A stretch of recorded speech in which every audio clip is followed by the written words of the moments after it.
Heroine Nikki గాల్రాని ఆది పినిశెట్టి 2022లో ప్రేమించి పెళ్లి చేసుకున్న సంగతి తెలిసిందే. వారిద్దరూ మలుపు చిత్రంలో కలిసి పనిచేశారు. ఆ మూవీ తరువాత పలు చిత్రాల్లో కూడా నటించారు.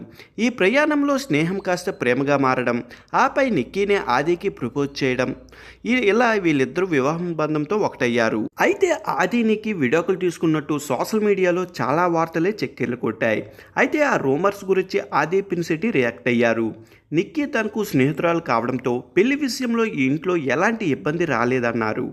అలాగే చాలా బాగా అందరితో ఆమె కలిసిపోయిందని చెప్పుకొచ్చారు.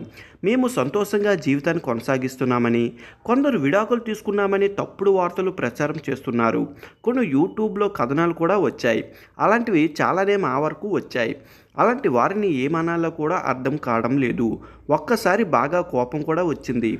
ఆ వార్తలు చూసి తను కూడా ఎంతో బాధపడినట్టు చెప్పుకొచ్చారు. ఇలాంటి వార్తలు ఎలా వస్తాయి? తన కుటుంబానికి ఆమె ఎంతో చేరువైంది. అదే సమయంలో మా కుటుంబం కూడా ఆమెకు ఎంతో నచ్చింది. పెద్దలందరినీ ఒప్పించి పెళ్లి చేసుకున్నాం. కానీ మీరు చూస్తే విడిపోతున్నామంటూ వార్తలు రాస్తున్నారు. ఇది చాలా అన్యాయం.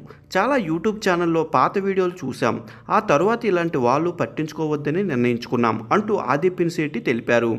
కానీ చాలా బాధపడ్డారట.